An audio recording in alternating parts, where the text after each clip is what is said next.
गुरु नानक पद पंकज बंदन पंकज बंदन सिमरो अंगद दुख निकंदन गुरु अमर दास हृदय नित ध्याऊं हृदय नित ध्याऊं श्री गुरु रामदास गुण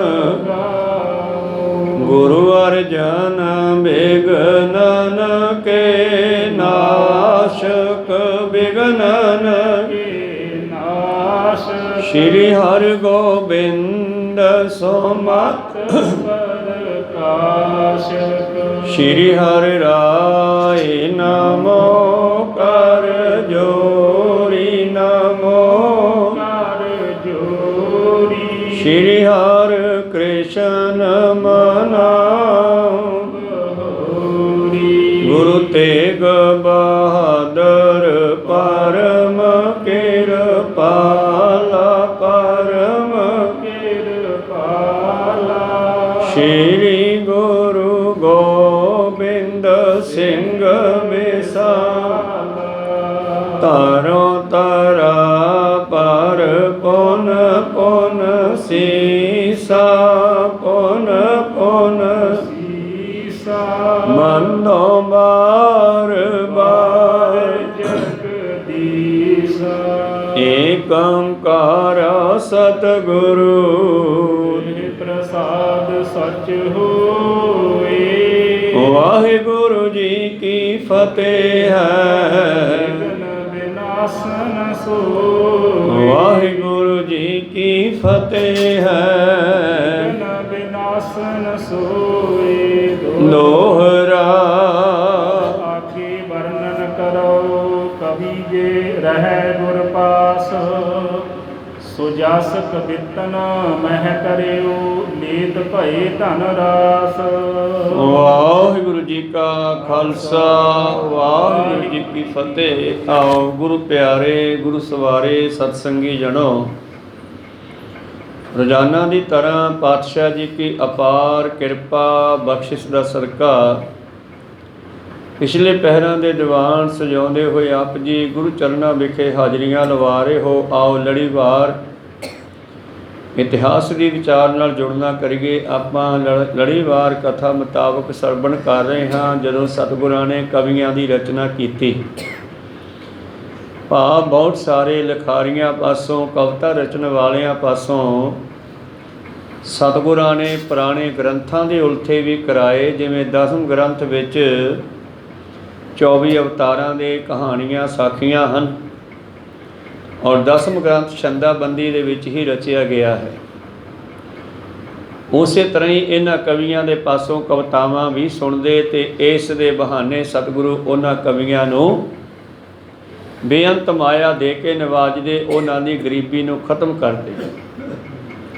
ते जिमें जिमें कवियां नूं पता लगदा जांदा है भी आनंदपुर साहिब दे विच गुरु गोबिंद सिंह महाराज कवियां दी बड़ी कदर करदे आ ते दूर दूर दे कवि जिहड़े हन सतगुरां दे कोल पहुँचदे हन और अपनियां कवितावां लिख करके सतगुरां नूं सुणाउंदे हन ते सतगुरु दया दे घर खुशी दे घर आन करके उन्हां नूं बेअंत माया बख्शदे हन और उस माया दे नाल उन्हां कवियां दा जिहड़ा जीवन है वह सुखाला बनता है।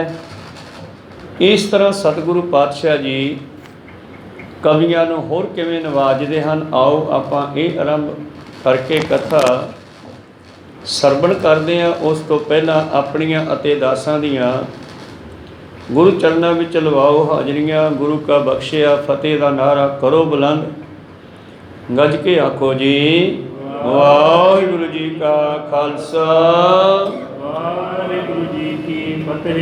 दोहरा आगे वर्णन करो कवि जे रहे गुर पास सो जस कबितन मह करियो नीत भय धन रास। आओ हुण आपां कथा आरंभ करते हाँ। जो कवि सतगुरां दे कोल रहिंदे सन भावें कि हज़ारां की गिणती विच कवि आउंदे सन ਦੱਸਦੇ ਹੈ ਕਿ ਅਨੰਦਪੁਰ ਸਾਹਿਬ ਛੱਡਣ ਤੋਂ ਪਹਿਲਾਂ ਜੋ ਛੰਦਾਬੰਦੀ ਕੀਤੀ ਗਈ, ਜੋ ਰਚਨਾ ਕੀਤੀ ਗਈ, ਜੋ ਕਵੀਆਂ ਵੱਲੋਂ ਕਵਿਤਾਵਾਂ ਲਿਖੀਆਂ ਗਈਆਂ, ਉਹ ਸਾਰੀ ਲਿਖਤ ਇਕੱਠੀ ਕੀਤੀ ਗਈ। ਤੇ ਜਿਸ ਵੇਲੇ ਉਹਦਾ ਭਜਨ ਕੀਤਾ ਗਿਆ, ਕਾਗਜ਼ਾਂ ਦਾ 9 ਮਣ ਪੱਕਾ ਭਜਨ ਸੀ ਉਹਨਾਂ ਦਾ, ਕੋ ਸਤਨਾਮ ਸੀ।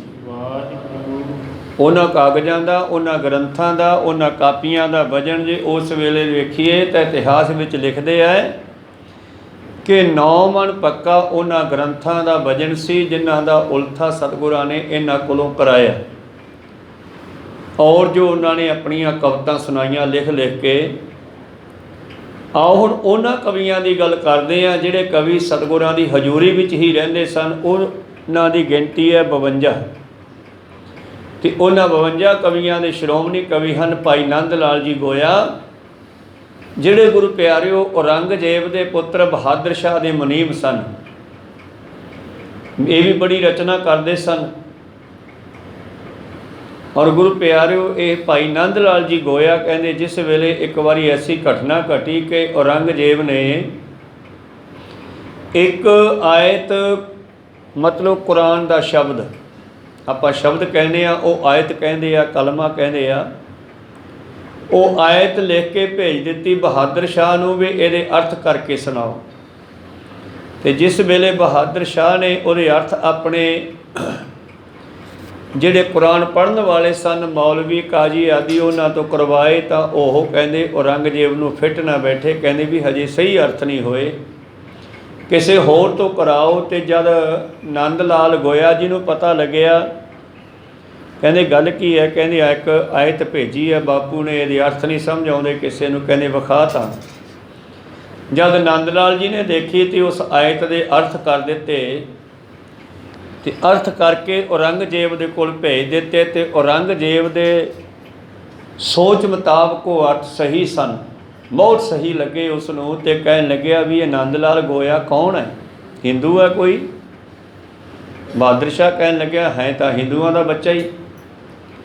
ਕਹਿੰਦੇ ਵੀ ਐਡਾ ਗਿਆਨ ਦੇ ਕਾਬਲ ਹੈ, ਐਡਾ ਗਿਆਨੀ ਬੰਦਾ ਤਾਂ ਫਿਰ ਹਿੰਦੂਆਂ ਵਿੱਚ ਨਹੀਂ ਹੋਣਾ ਚਾਹੀਦਾ, ਇਸ ਨੂੰ ਹੁਣੇ ਹੀ ਮੁਸਲਮਾਨ ਬਣਾਓ, ਕਲਮਾ ਪੜ੍ਹਾ ਕੇ ਆਪਣੀ ਮਤ ਵਿੱਚ ਇਹਨੂੰ ਸ਼ਾਮਲ ਕਰੋ, ਜੇ ਨਹੀਂ ਹੁੰਦਾ ਤਾਂ ਇਹਨੂੰ ਮਾਰ ਦਿੱਤਾ ਜਾਵੇ। ਕਹੋ ਸਤਨਾਮ ਸਿੰਘ।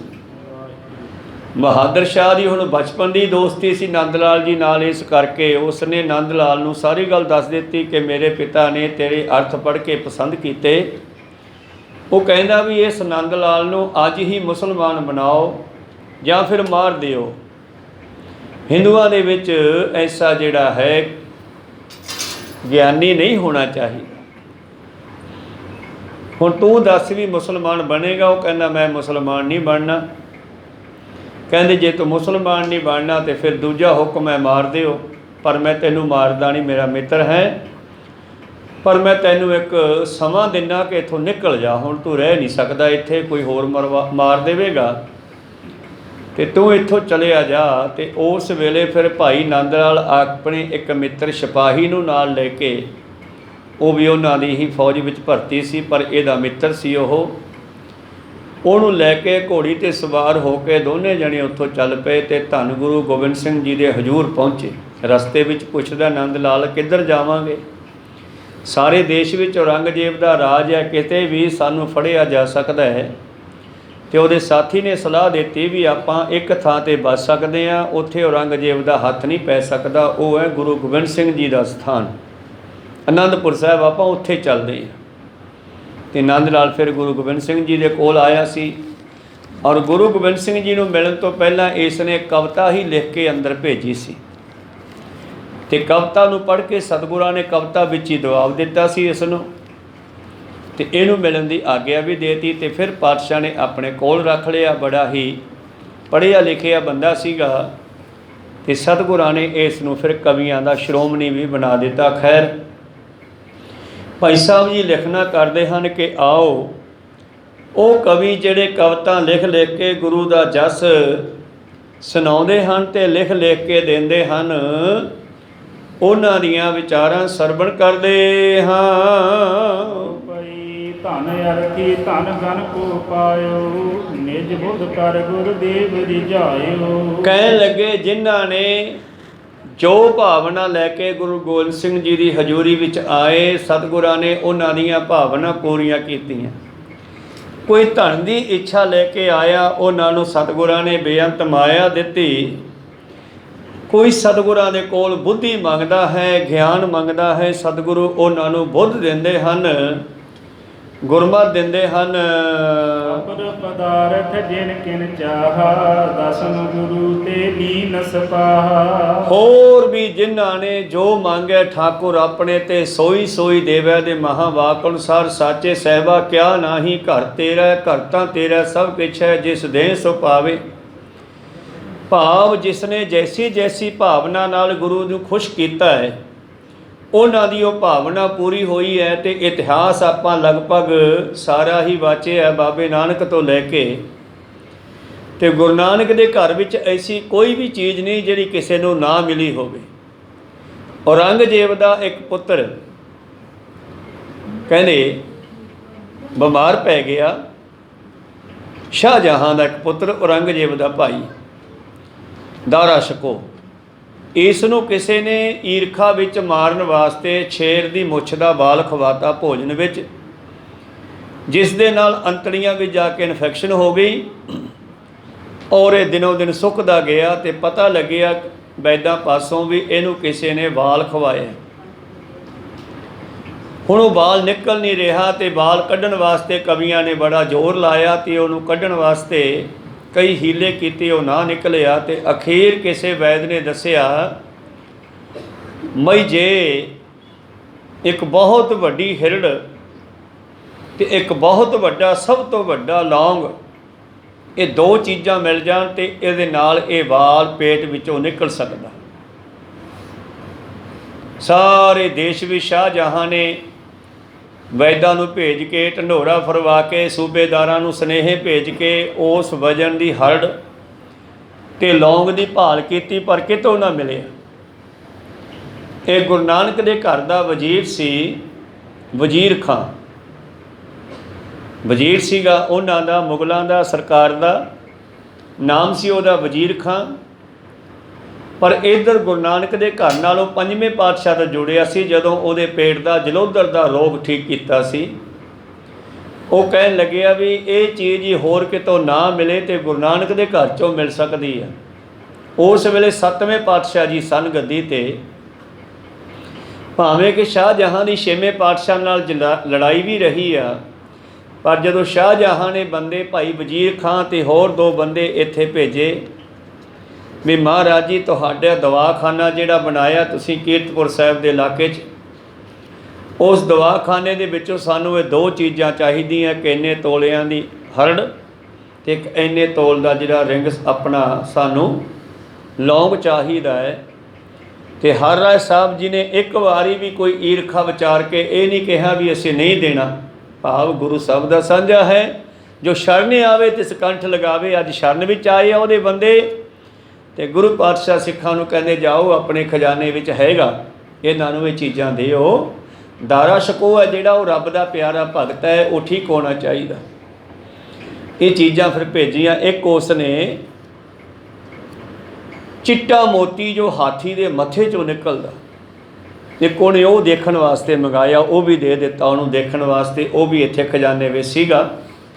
ਖੈਰ ਕਹਿਣ ਤੋਂ ਭਾਵ ਹੈ, ਗੱਲ ਮੁੱਕਦੀ ਕਰੀਏ, ਸਾਚੇ ਸਹਿਬਾ ਕਿਆ ਨਾਹੀ ਘਰ ਤੇਰਾ, ਘਰ ਤਾਂ ਤੇਰਾ ਸਭ ਕਿਛ ਹੈ, ਜਿਸ ਦੇ ਸੋ ਪਾਵੇ, ਸਦਾ ਸਿਫਤ ਸਲਾਹ ਤੇਰੀ ਨਾਮ ਮਨ ਵਸਾਵੇ। ਮੇਰੇ ਪ੍ਰੀਤਮ ਜੀ ਕਹਿੰਦੇ ਸਿੱਖੋ, ਭਾਈ ਸੰਤੋਖ ਸਿੰਘ ਕਹਿੰਦੇ, ਸੰਤੋਖ ਸਿੰਘ ਜੀ ਕਹਿੰਦੇ, ਜਿਹੜੀ ਵੀ ਭਾਵਨਾ ਲੈ ਕੇ ਕੋਈ ਕਵੀ ਆਇਆ ਹੈ ਉਹਦੀ ਉਹ ਭਾਵਨਾ ਪੂਰੀ ਕਰਦੇ ਹਨ। ਉਦਾਰ ਮੁਕਤ ਲੋਭੀਤ, ਚਾਹੂ ਦਿਸ ਤੇ ਕਵੀ ਤਿਆਗ ਨਿਕੀਤ। ਮਹਾ ਉਦਾਰ, ਵੱਡੇ ਦਿਆਲੂ, ਮਹਾ ਹੁੰਦਾ ਸਭ ਤੋਂ ਵੱਡਾ।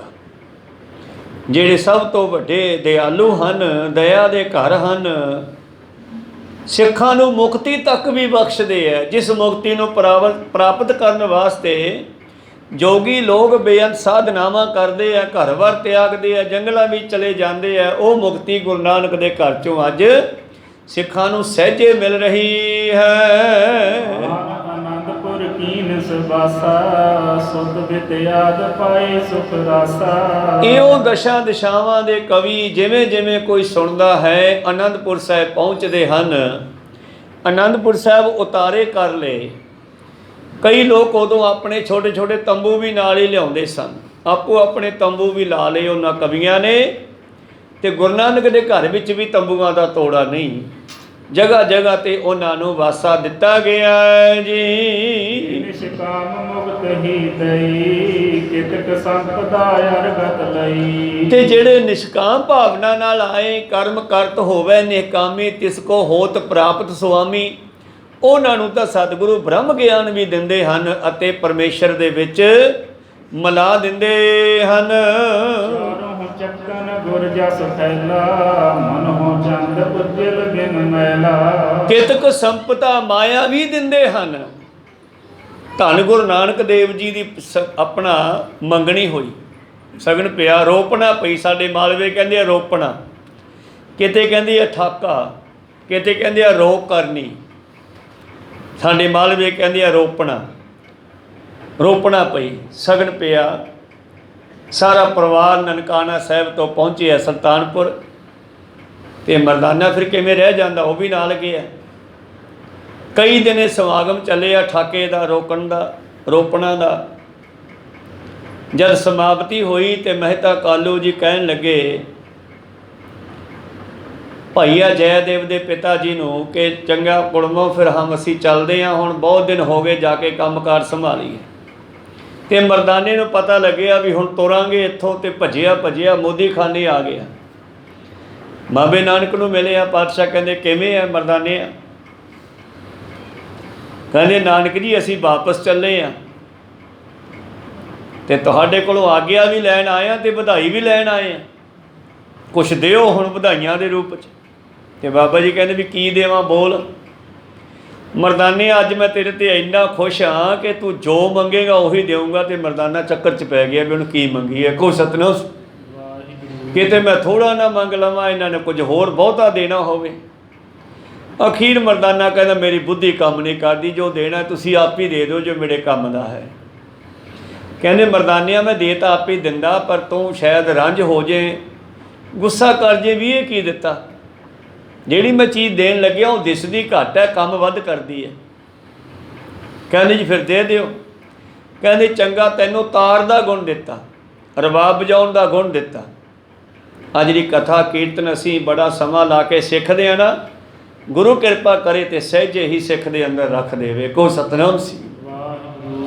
ਮਰਦਾਨੇ ਦੇ ਅੰਦਰ ਰੱਖ ਦਿੱਤਾ ਤਾਰ ਦਾ ਗੁਣ, ਰਬਾਬ ਵਜਾਉਣ ਦਾ ਗੁਣ।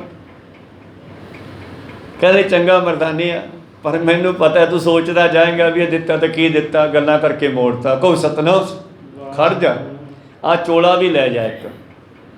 ਇਹ ਜਿਹੜਾ ਮੈਂ ਤੈਨੂੰ ਗੁਣ ਦਿੱਤਾ ਇਹਦੀ ਮੈਨੂੰ ਲੋੜ ਆ, ਤੇ ਇੱਥੋਂ ਰਬਾਬ ਵਜਵਾਊਂਗਾ, ਮੈਂ ਸੁਣੂੰਗਾ ਤੇ ਮੈਂ ਇਹਦੇ ਨਾਲ ਕੰਮ ਕਰਨਾ। ਇਹ ਤਾਂ ਦਿੱਤਾ ਹੈ। ਆ ਚੋਲਾ ਵੀ ਤੈਨੂੰ ਇੱਕ ਨਵਾਂ ਦਿਨਾ ਪਾਉਣ ਨੂੰ ਆ ਫੜ। ਔਰ ਬਹੁਤ ਸਾਰਾ ਮਾਇਆ ਦਾ ਗੱਫਾ ਵੀ ਆਪਣੇ ਖਜ਼ਾਨੇ 'ਚੋਂ ਦੇਣਾ ਕੀਤਾ। ਤੇ ਮਰਦਾਨਾ ਖੁਸ਼ ਭੱਜਿਆ। ਇਸ ਕਰਕੇ ਜਿਹੜਾ ਕੋਈ ਨਿਸ਼ਕਾਮ ਭਾਵਨਾ ਨਾਲ ਸੇਵਾ ਕਰਦਾ ਹੈ ਉਸ ਨੂੰ ਤਾਂ ਪਰਮੇਸ਼ਰ ਦੇ ਵਿੱਚ ਮਿਲਾ ਕੇ ਉਹਦਾ ਰੂਪ ਕਰ ਦਿੰਦੇ ਹਨ। ਜੇ ਨਿਸ਼ਕਾਮ ਮੁਕਤ ਹੀ ਦਈ ਕਿਤਕ ਸੰਪਦਾ ਅਰਗਤ ਲਈ। ਜਿਨ੍ਹਾਂ ਨੇ ਨਿਸ਼ਕਾਮ ਭਾਵਨਾ ਦੇ ਨਾਲ ਗੁਰੂ ਗੋਬਿੰਦ ਸਿੰਘ ਜੀ ਦੇ ਬਸ ਮੁਸਕਰਾਉਂਦੇ ਚਿਹਰੇ ਨੂੰ ਦੇਖਣ ਵਾਸਤੇ ਹੀ ਖੁਸ਼ੀ ਦੇ ਨਾਲ ਆ ਕੇ ਦਰਸ਼ਨ ਕੀਤੇ, ਉਹਨਾਂ ਨੂੰ ਬੇਅੰਤ ਸੰਪਦਾ ਮਾਇਆ ਅਤੇ ਮੁਕਤੀ ਦਿੰਦੇ ਹਨ।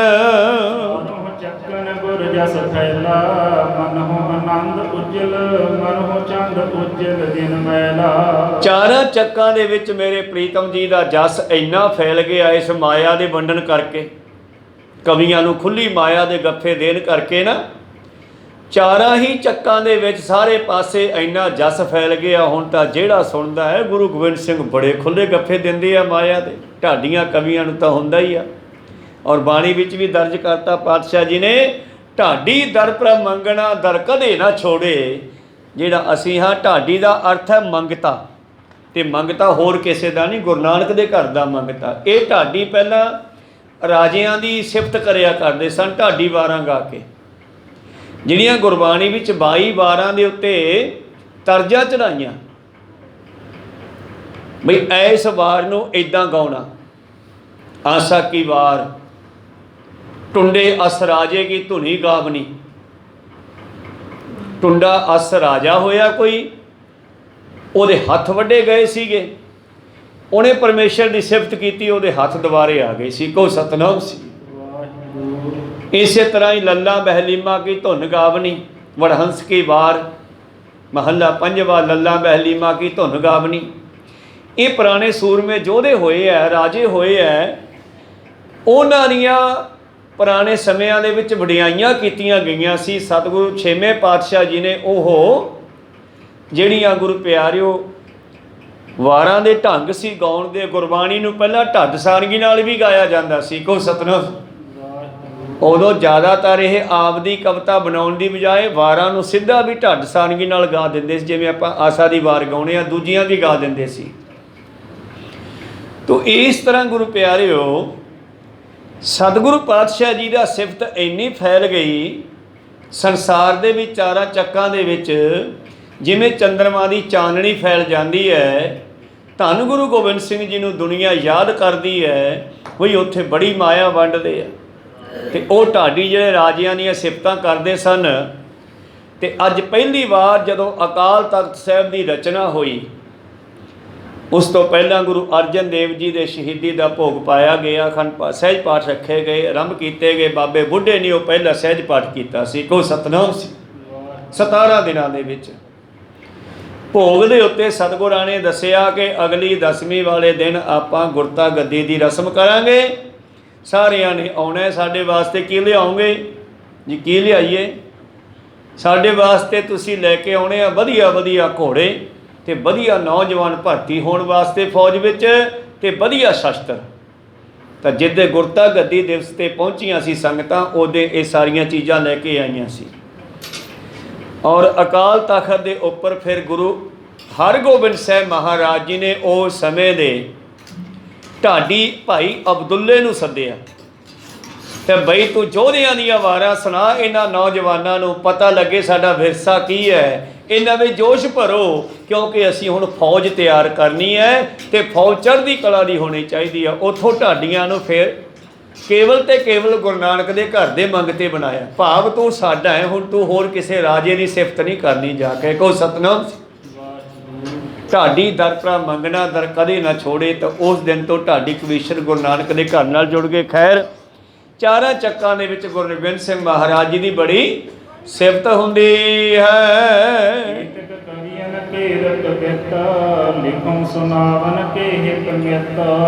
ਪਿੱਛੇ ਵੀ ਆਪਾਂ ਸਰਵਣ ਕੀਤਾ ਸੀਗਾ ਕਵੀਆਂ ਦੇ ਬਾਰੇ। ਭਾਈ ਸਾਹਿਬ ਜੀ ਦੱਸਦੇ ਹਨ ਕਿ ਆਓ ਮੈਂ ਤੁਹਾਨੂੰ ਕੁਝ ਕਵੀਆਂ ਦੇ ਕਵਿਤ, ਉਹਨਾਂ ਦੇ ਰਚੀਆਂ ਹੋਈਆਂ ਕਵਿਤਾਵਾਂ ਸੁਣਾਉਂਦਾ ਹਾਂ।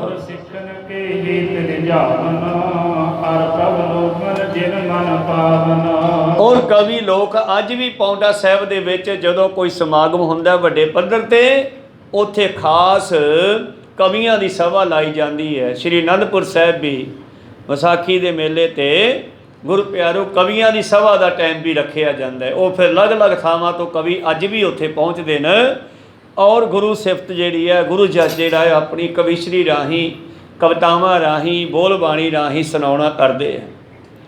ਤਾਂ ਭਾਈ ਸਾਹਿਬ ਜੀ ਦੱਸਣਾ ਕਰਦੇ ਹਨ ਕਿ ਗੁਰਸਿੱਖਾਂ ਨੂੰ ਖੁਸ਼ ਕਰਨ ਵਾਸਤੇ, ਚੜ੍ਹਦੀ ਕਲਾ ਵਾਸਤੇ, ਗੁਰੂ ਨੂੰ ਖੁਸ਼ ਕਰਨ ਵਾਸਤੇ ਕਵੀ ਲੋਕ ਸਤਿਗੁਰਾਂ ਦੀਆਂ ਸਿਫਤਾਂ ਕਰਦੇ ਹਨ।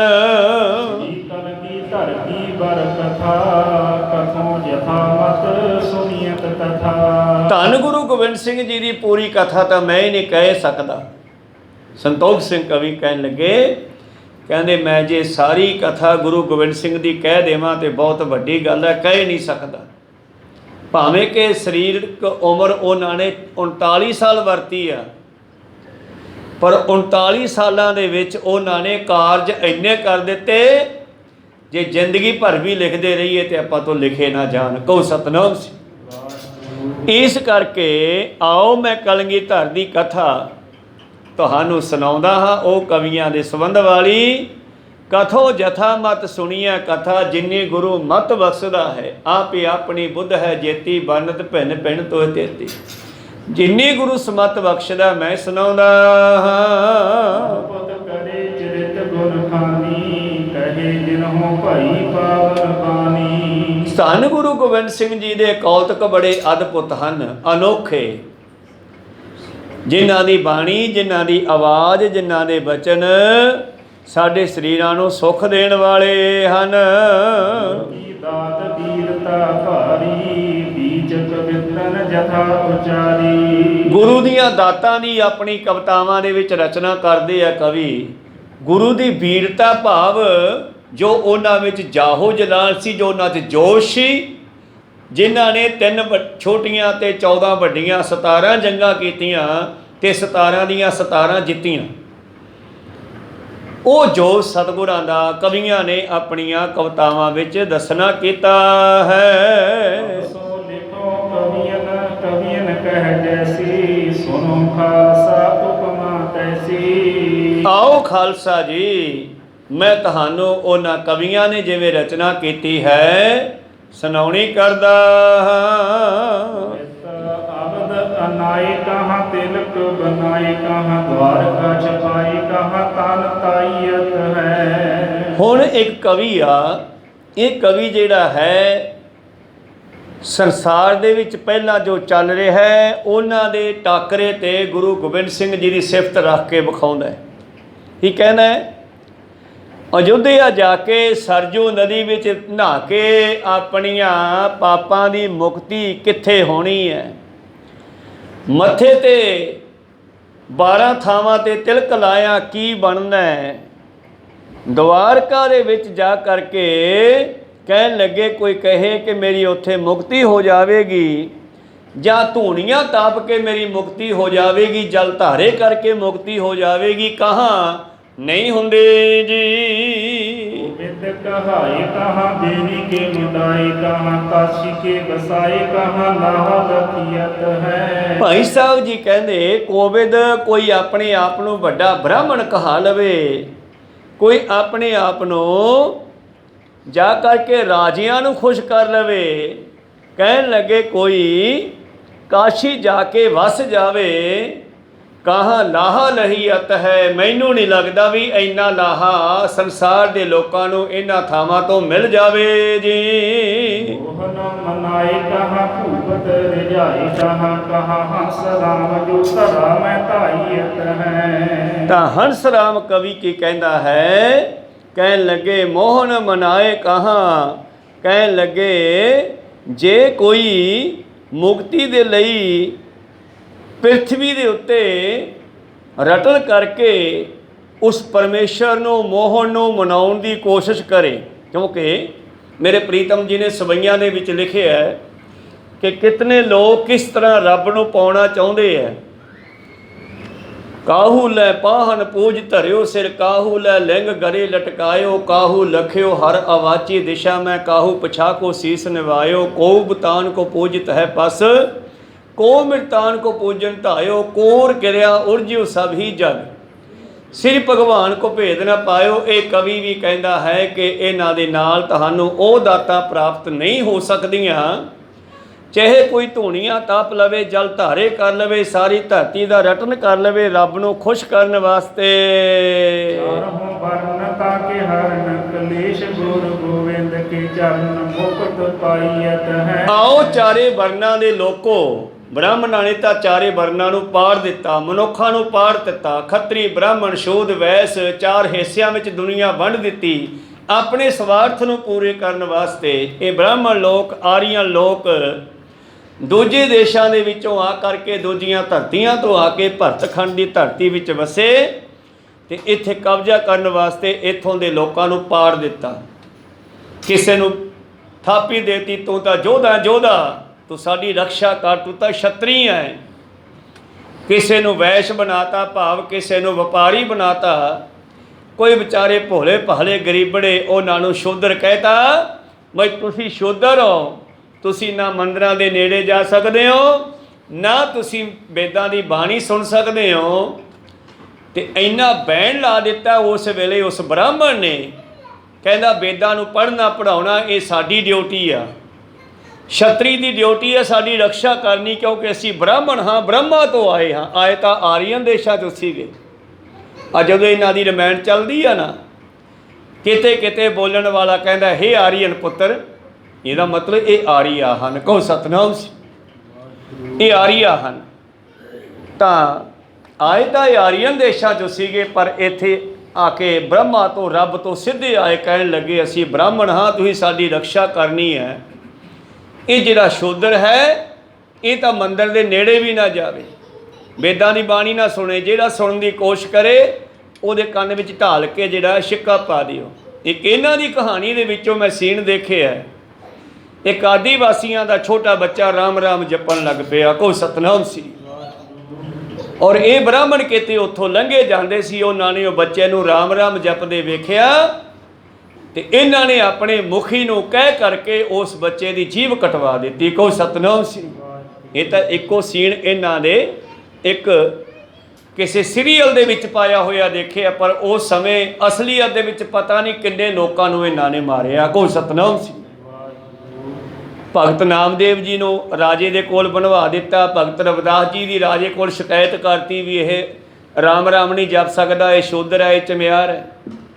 ਭਗਤ ਕਬੀਰ ਸਾਹਿਬ ਦੇ ਪਰਥਾਈ ਵੀ ਇਹਨਾਂ ਨੇ, ਇੱਥੋਂ ਤੱਕ ਕਿ ਗੁਰੂ ਅਮਰਦਾਸ ਜੀ 'ਤੇ ਵੀ ਕੇਸ ਕਰਤਾ ਇਹਨਾਂ ਬ੍ਰਾਹਮਣਾਂ ਨੇ ਲਾਹੌਰ ਅਕਬਰ ਬਾਦਸ਼ਾਹ ਕੋਲ, ਬਈ ਇਹ ਸਾਡੇ ਪੁਰਾਣੇ ਰੀਤੀ ਰਿਵਾਜਾਂ ਨੂੰ ਖਤਮ ਕਰ ਰਹੇ ਹੈ। ਸਾਰਿਆਂ ਨੂੰ ਇਕੱਠੇ ਬੈਠਣ ਦਾ, ਇਕੱਠੇ ਨਹਾਉਣ ਦਾ, ਇਕੱਠੇ ਖਾਣ ਪੀਣ ਦਾ ਹੁਕਮ ਦੇਈ ਜਾਂਦੇ ਆ। ਇਹਨਾਂ ਨੂੰ ਪੁੱਛਿਆ ਜਾਵੇ, ਨਵੀਂ ਬਾਣੀ ਰਚਣ ਲੱਗੇ ਆ, ਸਾਡੀ ਪੁਰਾਣੀ ਵੇਦਾਂ ਦੀ ਬਾਣੀ ਨਹੀਂ ਪੜ੍ਹਦੇ। ਉਸ ਵੇਲੇ ਸਤਿਗੁਰੂ ਅਮਰਦਾਸ ਜੀ ਨੇ ਫਿਰ ਜਦ ਉਹਨਾਂ ਨੇ ਸੱਦਾ ਦਿੱਤਾ ਲਾਹੌਰ ਤੋਂ ਅਕਬਰ ਨੇ, ਫਿਰ ਗੁਰੂ ਰਾਮਦਾਸ ਜੀ ਨੇ ਜਾ ਕੇ ਉਹਨਾਂ ਦਾ ਜਵਾਬ ਦਿੱਤਾ ਸੀ, ਤੇ ਫਿਰ ਉਹਨਾਂ ਨੂੰ ਕੋਈ ਜਵਾਬ ਨਹੀਂ ਸੀ ਆਇਆ। ਇਸ ਕਰਕੇ ਬਸ ਇਹ ਚਾਹੁੰਦੇ ਆ ਸਾਡਾ ਹੀ ਰਾਜ ਹੋਵੇ। ਅੱਜ ਵੀ ਕੋਸ਼ਿਸ਼ਾਂ ਚੱਲਦੀਆਂ ਕਿ ਹੋਰ ਕੋਈ ਨਾ ਹੋਵੇ, ਬਸ ਅਸੀਂ ਹੋਈਏ। ਪਰ ਪਰਮੇਸ਼ਰ ਬੜਾ ਅਨੋਖਾ ਹੈ। ਜਦੋਂ ਇੱਥੇ ਆਦੀਵਾਸੀਆਂ 'ਤੇ ਹਮਲੇ ਕੀਤੇ, ਇਹਨਾਂ ਬ੍ਰਾਹਮਣਾਂ ਨੇ ਰਾਜ ਕਰ ਲਿਆ, ਤਾਂ ਉਸ ਵੇਲੇ ਗੁਰੂ ਪਿਆਰਿਓ ਫਿਰ ਹਥੌੜੇ ਵਾਲਾ ਇੱਕ ਆਪਣਾ ਕੁਹਾੜਾ ਲੈ ਕੇ ਇੱਕ ਐਸਾ ਪੈਦਾ ਹੋਇਆ, ਉਸ ਨੇ ਕੋਈ 21 ਵੰਸ਼ਾਂ ਇਹਨਾਂ ਦੀਆਂ ਖਤਮ ਕੀਤੀਆਂ। ਫਿਰ ਵੀ ਇਹਨਾਂ ਦਾ ਜ਼ੋਰ ਪੈ ਗਿਆ।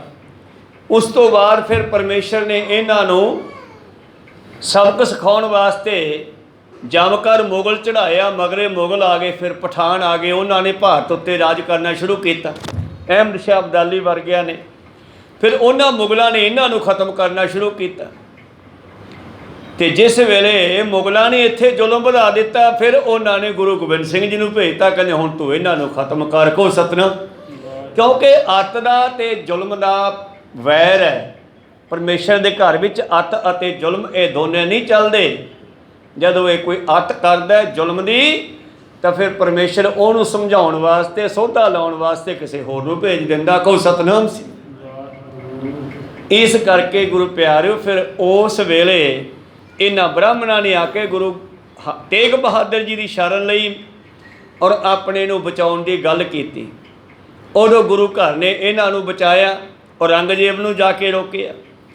ਔਰੰਗਜ਼ੇਬ ਦਾ ਜ਼ੁਲਮ ਵੱਧਦਾ ਦੇਖ ਕੇ ਗੁਰੂ ਗੋਬਿੰਦ ਸਿੰਘ ਜੀ ਨੇ ਇਹਨਾਂ ਨਾਲ ਆਡਾ ਲਿਆ ਤੇ ਇਹਨਾਂ ਦਾ ਰਾਜ ਦਾ ਖਾਤਮਾ ਕੀਤਾ। ਮੁਗਲਾਂ ਦੀ ਜੜ ਗਈ, ਇਹ ਬਚਨ ਕਰ ਦਿੱਤੇ। ਉਸ ਤੋਂ ਬਾਅਦ ਹੁਣ ਇਹਨਾਂ ਦੇ ਵਿੱਚ ਗੁਰੂ ਪਿਆਰਿਓ ਫਿਰ ਜ਼ੋਰ ਪੈ ਗਿਆ, ਤੇ ਹੁਣ ਇਹ ਚਾਹੁੰਦੇ ਆ ਬਸ ਅਸੀਂ ਹੋਈਏ, ਸਾਡਾ ਰਾਜ ਹੋਏ, ਬਸ ਹਿੰਦੂ ਮਤ ਭਗਮਾ ਹੀ ਹੋਵੇ। ਪਰ ਪਰਮੇਸ਼ਰ ਨੂੰ ਕੁਝ ਹੋਰ ਪਾਉਂਦਾ ਹੈ। ਜਦੋਂ ਕੋਈ ਅੱਤ ਕਰਦਾ, ਜ਼ੁਲਮ ਕਰਦਾ ਹੈ, ਫਿਰ ਉਹ ਕੋਈ ਹੋਰ ਰਚਨਾ ਰਚ ਲੈਂਦਾ। ਇਹ ਉਹ ਕਰਦਾ ਹੀ ਆ ਰਿਹਾ ਸਮੇਂ ਸਮੇਂ 'ਤੇ। ਗੁਰੂ ਕਿਰਪਾ ਕਰਨ। ਤਾਂ ਕੀ ਕਹਿ ਰਹੇ ਆ ਭਾਈ ਸਾਹਿਬ ਜੀ, ਕਹਿੰਦੇ ਪਰਮੇਸ਼ਰ ਨੂੰ ਮਨਾਉਣ ਵਾਸਤੇ, ਰਾਜਿਆਂ ਨੂੰ ਰਿਝਾਉਣ ਵਾਸਤੇ ਕੋਈ ਜਿਹੜਾ ਹੈ, ਹੰਸ ਰਾਮ ਜੀ ਕਹਿੰਦੇ ਧਰਤੀ ਦੇ ਉੱਤੇ 68 ਤੀਰਥਾਂ ਦਾ ਰਟਨ ਕਰ ਲਵੇ, 68 ਤੀਰਥਾਂ ਦੇ ਜਾ ਆਵੇ, ਦਰਸ਼ਨ ਕਰੇ ਆਵੇ, ਨਹਾਏ ਆਵੇ ਸਾਰੇ ਤੀਰਥਾਂ ਦੇ ਉੱਤੇ, ਫਿਰ ਵੀ ਉਹਨਾਂ ਨੂੰ ਉਹ ਸ਼ਕਤੀ ਨਹੀਂ ਮਿਲਣੀ ਜਿਹੜੀ ਚਾਰੋਂ ਵਰਨ ਤਾਕੇ ਹਰਨ ਕਲੇਸ਼ ਗੁਰੂ ਗੋਬਿੰਦ ਕੀ ਚਰਨ ਮੁਕਤ ਪਾਈਅਤ ਹੈ। ਆਪ ਨਰੈਣ ਕਲਾ ਧਾਰ ਜਗ ਮੈਂ ਪਰਵਰਿਓ, ਗੁਰੂ ਨਾਨਕ ਆਇਆ ਵਿਛੜੇ ਹੋਏ ਚਾਰਾਂ ਨੂੰ ਇਕੱਠੇ ਕੀਤਾ। ਖੱਤਰੀ ਬ੍ਰਾਹਮਣ ਸੋਧ ਵੈਸ਼ ਉਪਜੇਸ਼, ਚੌਂ ਵਰਨਾ ਕੋ ਸਾਂਝਾ, ਸਾਰਿਆਂ ਨੂੰ ਇਕੱਤਰ ਕੀਤਾ। ਔਰ 10 ਜਾਮਿਆਂ ਵਿੱਚ ਵਰਤ ਕੇ ਹੌਲੀ ਹੌਲੀ ਲੋਕਾਂ ਦੇ ਵਿੱਚ ਪਿਆਰ ਭਾਵਨਾ ਜਗਾਈ। ਸਾਚ ਕਹੋ ਸੁਣ ਲਿਓ ਸਭੈ, ਜਿਨ ਪ੍ਰੇਮ ਕੀਓ ਤਿਨ ਹੀ ਪ੍ਰਭ ਪਾਇਓ।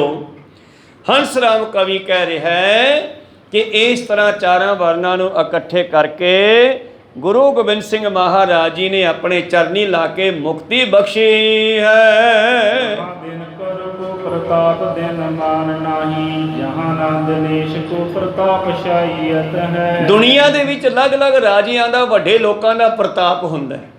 सारिया दुनिया दे उत्ते कहने सूरज दा प्रताप है, पर आनंदपुर साहब दे विच गुरु गोबिंद सिंह दा प्रताप है, उत्थे सूरज दा भी प्रताप नहीं। जिथे कहने सूरज दे प्रताप करके दिन रात की गिनती नहीं हैगी है। जिथे पातशाह जी कह रहे हैं कि दिन मान चंद्रमा दियां किरणां दा भी कोई कारण नहीं है। जिथे किसी दिल्ली दे राजे का प्रताप नहीं है, किसी राजे की नहीं चलती। नंद लाल जी की गल की ना, नंद लाल का साथी कह लगे आपां किते होर नहीं बच सकते, केवल तो केवल एको ही थां है, आपां आनंदपुर साहब चलीए। कहो सतनाम। जिथे गुरु गोबिंद सिंह जी की शरण भी जाके आपां बच सकते हाँ। कहते जिथे दिल्ली के राजे की भी प्रताप नहीं चलता। जहाँ ना कला निध की कला की किरण एक, जहाँ मृग राजन के थर धाईयत है। जिथे रिधियां सिद्धियां वालियां दियां रिधियां सिद्धियां भी नहीं चलदियां। गुरु नानक के घर विच याद आई गई रिधियां सिद्धियां तो गोरखनाथ के चेले कन पाटे। एक दिन 5 7 10 इकट्ठे होए तो आनंदपुर साहब आ गए। कहते यार सिख कहते हैं गुरु का लंगर अतुट चलेगा, गुरु का लंगर अतुट चलेगा, आप अज इहनूं तोड़ के विखाउने आ। कोई सतनाम। कट मारदे अज लंगर दे विच, चलो बैठिए। इकट्ठे होके कन पाटे बह गए लंगर विच आके। लंगर वरत रहे हैं, भाई दया सिंह आदि सिंह जिहड़े हन वे सेवा कर रहे हैं, और धन गुरु गोबिंद सिंह अपने सिंघासन पर विराजमान है। लंगर चल रहा है। सेवादार ने वेख्या भी ये कन पाटे जोगी रजदे नहीं, घंटा हो गया बैठिया नूं, फड़ी जाते हैं खाई जाते हैं, फड़ी जाते हैं खाई जाती है, क्यों रजणगे, ये उठते ही नहीं गए, घंटा हो गया बैठिया नूं। बार बार 4 प्रशादे रख जाने हैं, वो सारे हड़प जाते हैं। किड्डे क ढिड है इन्हां दे। भाई दया सिंह जी ने जाके धन गुरु गोबिंद सिंह दस दिता। कहते महाराज जी वो 10 12 कन पाटे बैठे है जोगी, पता नहीं की सोच के बैठे आ, घंटा हो गया रोटियां खाई जाते हैं, रजदे ही नहीं। वो तो जानी जान पातशाह उन्होंने वाल देखते हैं तो मुस्कुराते हैं। कहते ऐ कर दया सिंह रोटियां वाला छाबा लियाओ रे। ढकिया हुआ छाबा प्रशादे वाला पातशाह को लिया। लो जी कपड़ा चक्या, पातशाह ने कृपा दृष्टि पाई, कहते जा एक एक होर दे फिर देखते हैं। कहो सतनाम। तो भाई दया सिंह क्योंकि ये तो कह नहीं सकते उठ बई, ये तो असी कहना नहीं गा, क्योंकि जो बह गया, जो छकना छके। तो जिस वेले गुरु पातशाह जी की कृपा दृष्टि पे वो एक एक प्रशादा फड़ाया ना, वो पूरा खाधा नहीं गया, तो हथ बंद खड़े गुरु साहब के पैरी पै गए। महाराज वाकई तुहाडा लंगर टुट चलदा है। कहते क्यों तुसीं तोड़न आए सीगे? शकवा जो हथ च फड़े आ, कहते हुण ये नहीं खाधा जाता। कहते तुहाडी अस्सी गल दसो। कहते असीं यही सोच के आए सीगे भी सिखां दा अतुट लंगर रोक के दिखाने आ, पर नहीं रोक सके। इस करके इत्थे कला निध की कला की किरण घाव रिधियां सिद्धियां वालियां दियां ताकतां भी इत्थे नहीं कम करदियां। एक जहां मिर्ग राजन के बर धाईयत है, जिथे मिर्गां दा राजा शेर धाईयत घूम रहा है। जंगल विच मिर्गां दा राजा शेर हुंदा है, पर इस आनंदपुर दे विच जनता दा राजा खालसा पंथ गुरु गोबिंद सिंह है। कहो सतनाम। जिथे वो वसदे हन उथे किसी दी एक नहीं चलदी। सुरपत की ना गत, रत पत की ना मत, कहाँ धौल पत हूँ मैं पाईयत है। जिथे इंद्र देवता भी कख नहीं है, जिथे इंद्र देवते दी भी नहीं चलदी।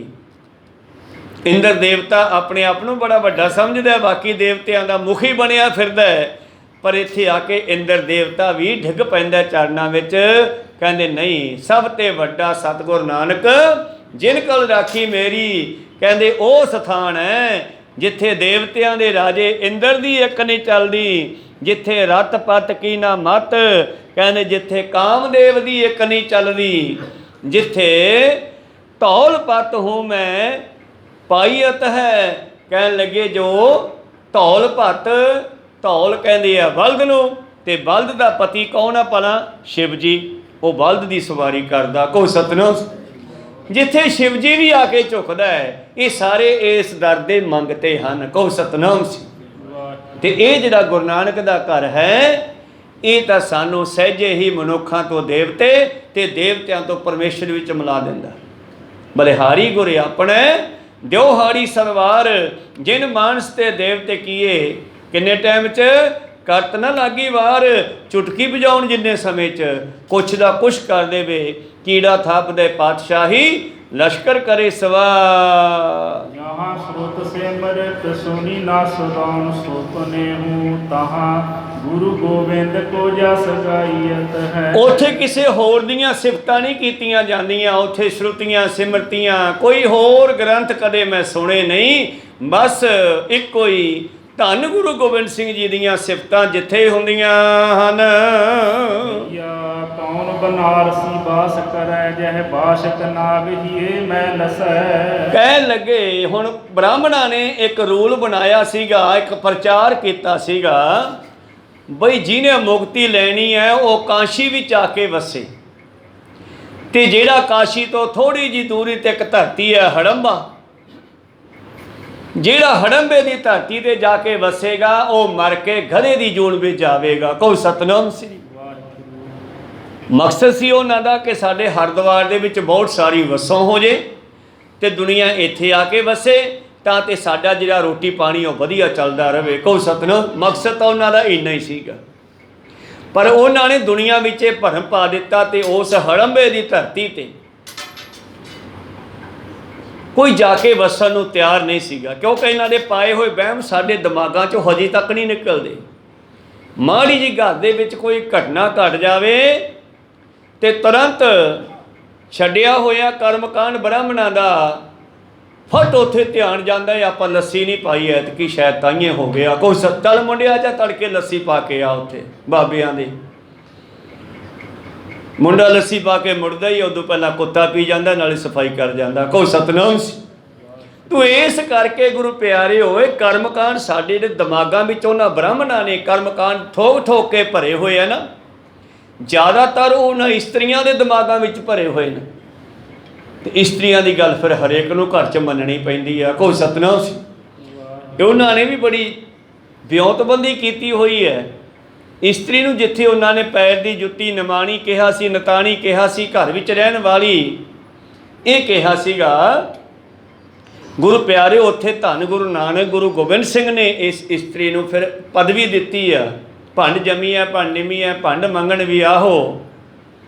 ਅੱਜ ਕਿਸਾਨਾਂ ਦੀ ਸਭਾ ਦੇ ਵਿੱਚ ਵੀ ਜਾ ਕੇ ਇਸਤਰੀਆਂ ਬਰਾਬਰ ਕਿਸਾਨਾਂ ਦੇ ਖੜੀਆਂ ਤੇ ਸੰਸਾਰ ਨੂੰ ਪਤਾ ਲੱਗਿਆ ਵੀ ਹਾਂ, ਜਿਹੜੀਆਂ ਬਾਗੜ ਦੀਆਂ ਹਰਿਆਣੇ ਦੀਆਂ ਇਸਤਰੀਆਂ ਕੇਵਲ ਘੁੰਡ ਕੱਢ ਕੇ ਰੱਖਦੀਆਂ ਸੀ, ਘਰੇ ਰਹਿੰਦੀਆਂ, ਕਿਸੇ ਨਾਲ ਬੋਲਦੀਆਂ ਨਹੀਂ ਸੀ, ਉਹ ਪੜ੍ਹੀਆਂ ਲਿਖੀਆਂ ਇਸਤਰੀਆਂ ਨੌਜਵਾਨ ਬੀਬੀਆਂ ਆ ਕੇ ਕਿਸਾਨਾਂ ਦੀ ਸਭਾ ਦੇ ਵਿੱਚ ਬੈਠ ਕੇ ਬਰਾਬਰ ਦੱਸਦੀਆਂ ਕਿ ਤੁਹਾਡੇ ਕਾਨੂੰਨ ਕੀ ਹੈ ਤੇ ਅਸੀਂ ਇਹ ਹੱਕ ਲੈ ਕੇ ਰੱਖਾਂਗੇ। ਸਾਨੂੰ ਬਾਬੇ ਨਾਨਕ ਨੇ ਉੱਚੀਆਂ ਕੀਤਾ। ਕੋਈ ਸਤਨਾਮ ਜੀ। ਅਸੀਂ 50% ਆਪਣਾ ਹੱਕ ਰੱਖਦੀਆਂ ਤੇ ਅਸੀਂ ਨੌਕਰੀਆਂ ਵਿੱਚ ਵੀ 50% ਹੱਕ ਲਵਾਂਗੇ ਆਪਦੇ। ਤਾਂ ਇਹ ਬਖਸ਼ਿਸ਼ ਕਿਹਦੀ ਆ? ਧੰਨ ਗੁਰੂ ਨਾਨਕ ਦੇਵ ਜੀ ਦੇ ਇਸ ਬਚਨ ਦੀ ਕਿ ਇਸਤਰੀ ਤੋਂ ਬਗੈਰ ਤਾਂ ਕੁਛ ਵੀ ਨਹੀਂ ਹੈ। ਇਸ ਕਰਕੇ ਉਹਨਾਂ ਨੇ ਬਚਪਨ ਵਿੱਚ ਇਸਤਰੀ ਨੂੰ ਲੜਕਿਆਂ ਤੋਂ ਨੀਵੀਂ ਰੱਖਿਆ। ਇਸੇ ਕਰਕੇ ਦੁਨੀਆ ਲੜਕੇ ਭਾਲਦੀ ਸੀ ਨਾ, ਸਾਡੇ ਲੜਕਾ ਹੋ ਜੇ, ਕੁੜੀ ਦੀ ਗੱਲ ਹੀ ਨਹੀਂ ਸੀ ਕਰਦਾ ਕੋਈ। ਤੇ ਅੱਜ ਕੁੜੀਆਂ ਬੱਚਿਆਂ ਮੁੰਡਿਆਂ ਤੋਂ ਵੀ ਅੱਗੇ ਟੱਪ ਗਈਆਂ। ਆਈਲੈਟਸ ਕਰ ਕਰਕੇ ਅੰਗਰੇਜ਼ੀ ਪੜ੍ਹ ਕੇ ਪਾਸ ਹੋ ਜਾਂਦੀਆਂ ਤੇ ਬਾਹਰਲੇ ਦੇਸ਼ਾਂ ਨੂੰ ਉਹੀ ਮੁੰਡਿਆਂ ਵਾਲੇ ਪੈਸੇ ਲਾ ਕੇ ਭੇਜਦੇ ਆ ਜਿਹੜੇ ਕਿਸੇ ਵੇਲੇ ਦਾਜ ਮੰਗਦੇ ਸੀ। ਕਹੋ ਸਤਨਾਮ। ਇਹ ਗੁਰੂ ਨਾਨਕ ਦੀ ਕਿਰਪਾ ਹੈ ਸਾਡੇ ਤੇ। ਗੁਰੂ ਕਿਰਪਾ ਕਰਨ ਖੈਰ ਆਪਾਂ ਇਸ ਪਾਸੇ ਨਾ ਜਾਈਏ। ਤਾਂ ਬਨਾਰਸ ਦੇ ਵਿੱਚ ਬੜੇ ਲੋਕ ਆ ਕੇ ਵਸਦੇ। ਕਬੀਰ ਸਾਹਿਬ ਵੀ ਬਨਾਰਸ ਦੇ ਵਿੱਚ ਪੈਦਾ ਹੋਏ, ਕਾਸ਼ੀ ਦੇ ਇਲਾਕੇ 'ਚ ਪੈਦਾ ਹੋਏ। ਹੁਣ ਕਬੀਰ ਸਾਹਿਬ ਨੇ ਵੀ ਗੱਲ ਸੁਣੀ ਸੀ ਕਿ ਬ੍ਰਾਹਮਣਾਂ ਨੇ ਬੜਾ ਭਰਮ ਪਾ ਦਿੱਤਾ ਲੋਕਾਂ ਨੂੰ ਕਿ ਜਿਹੜਾ ਮਰਹਰ ਦੀ ਧਰਤੀ ਤੇ ਜਾ ਕੇ ਵਸੇਗਾ ਉਹ ਮਰ ਕੇ ਗਧੇ ਦੀ ਜੂਨ ਵਿੱਚ ਜਾਵੇਗਾ। ਸ਼ਗਲ ਜਨਮ ਸੇ ਪੁਰੀ ਗਵਾਇਆ, ਮਰਤਿਹਾਰ ਮਗਹਰ ਉੱਠ ਆਇਆ। ਮਗਹਰ ਦੀ ਧਰਤੀ ਤੇ ਕਬੀਰ ਸਾਹਿਬ ਜੀ ਜਾਣ ਬੁੱਝ ਕੇ ਆਪਣੇ ਦੋਸਤਾਂ ਮਿੱਤਰਾਂ ਨੂੰ, ਆਪਣੇ ਸਾਥੀਆਂ ਨੂੰ, ਆਪਣੇ ਪਰਿਵਾਰ ਨੂੰ ਆਖਰੀ ਸਮੇਂ ਕਹਿੰਦੇ ਆਪਾਂ ਕਾਸ਼ੀ ਛੱਡਣੀ ਆ, ਕਿਉਂਕਿ ਨਾਮ ਦੀ ਮਹਿਮਾ ਦੱਸਣੀ ਸੀ। ਭਗਤ ਜੀ ਨੇ ਨਾਮ ਦੀ ਕੀ ਮਹਿਮਾ ਕਹਿੰਦੇ ਆਪਾਂ ਨੇ ਕਾਸ਼ੀ ਛੱਡਣੀ ਆ। ਸਾਥੀ ਕਹਿਣ ਲੱਗੇ ਜੀ ਕਿਉਂ ਜਾਣਾ ਕਿੱਥੇ ਆ? ਕਹਿੰਦੇ ਉਹ ਮਗਹਰ ਦੀ ਭੂਮੀ 'ਚ। ਕਹਿੰਦੇ ਮਹਾਰਾਜ ਕਮਲੇ ਹੋਇਓ, ਦੁਨੀਆ ਕਹਿੰਦੀ ਜਿਹੜਾ ਉੱਥੇ ਜਾ ਕੇ ਵਸੂਗਾ, ਜਿਹੜਾ ਉੱਥੇ ਮਰੂਗਾ ਉਹ ਗਧੇ ਦੀ ਜੁਲਮ 'ਚ ਪਊਗਾ। ਕਹਿੰਦੀ ਇਹੀ ਤਾਂ ਗੱਲ ਖਤਮ ਕਰਨੀ ਆ ਆਪਾਂ। ਕਹੋ ਸਤਨਾਮ। ਭਗਤਾਂ ਨੇ ਦੁਨੀਆ ਦੇ ਬੜੇ ਭਰਮ ਕੱਢੇ। ਤੁਮ ਕਤ ਬ੍ਰਾਹਮਣ ਹਮ ਕਤ ਸ਼ੂਦ, ਹਮ ਕਤ ਲੋਹੂ ਤੁਮ ਕਾ ਦੁੱਧ। ਸਾਡੀਆਂ ਨਾੜਾਂ 'ਚ ਖੂਨ ਹੈ, ਤੁਹਾਡੀਆਂ ਨਾੜਾਂ ਦੁੱਧ ਵਗਦਾ। ਜੋ ਤੂੰ ਬ੍ਰਾਹਮਣ ਬ੍ਰਾਹਮਣੀ ਜਾਇਆ ਤੂੰ ਆਣ ਬਾਟ ਕਾਹੇ ਨਹੀਂ ਆਇਆ। ਸਾਇੰਟੀਫਿਕ ਗੱਲਾਂ ਕੀਤੀਆਂ ਨਾ ਤਾਂ ਅਨਪੜ੍ਹ ਲੋਕਾਂ ਨੂੰ ਵੀ ਸਮਝ ਆ ਗਈ ਗੱਲ ਤਾਂ ਪੱਕੀ ਹੈ, ਇਹਨਾਂ ਦੇ ਵੀ ਲਾਲ ਖੂਨ ਹੈ, ਆਪਣੇ ਵੀ ਲਾਲ ਖੂਨ ਹੈ। ਕੋਈ ਸਤਨਾਮ ਸੀ।